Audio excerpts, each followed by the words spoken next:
Hello, hello, Shakil here. কেমন আছেন সবাই? আয়াতুল্লাহ আল খামেনির জানাজা হয়ে গেল। অনেক দেশ খুব গুরুত্ব দিয়ে তার রাষ্ট্রপ্রধানকে পাঠিয়েছে।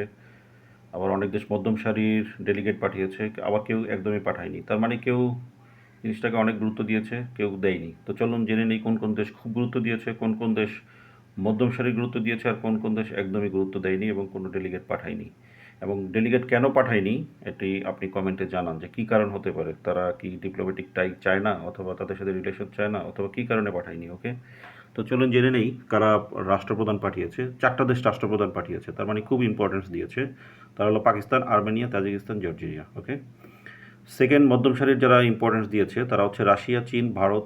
ভারত কিন্তু মধ্যম সারির ইম্পর্টেন্স দিয়েছে। ভারত কিন্তু they have the tie with Israel, so এটা একটা ইম্পর্টেন্ট বিষয়। Bharat, Bangladesh, Saudi Arab, Afghanistan, Iraq, Oman, Uzbekistan সহ আরও বহু দেশ, এরা হলো মধ্যম সারির গুরুত্ব দিয়েছে। আর কোনো কোনো ডেলিগেট পাঠায়নি এরকম দেশগুলো হলো যুক্তরাষ্ট্র, ইসরায়েল, যুক্তরাজ্য, France, Germany, Canada, Japan, Australia সহ অধিকাংশ পশ্চিমা দেশ। তার মানে কোনো ওয়েস্টার্ন কান্ট্রি কোনো ডেলিগেট পাঠায়নি। এটা কী কারণে পাঠায়নি, আপনার কী মনে হয় কমেন্টে জানান।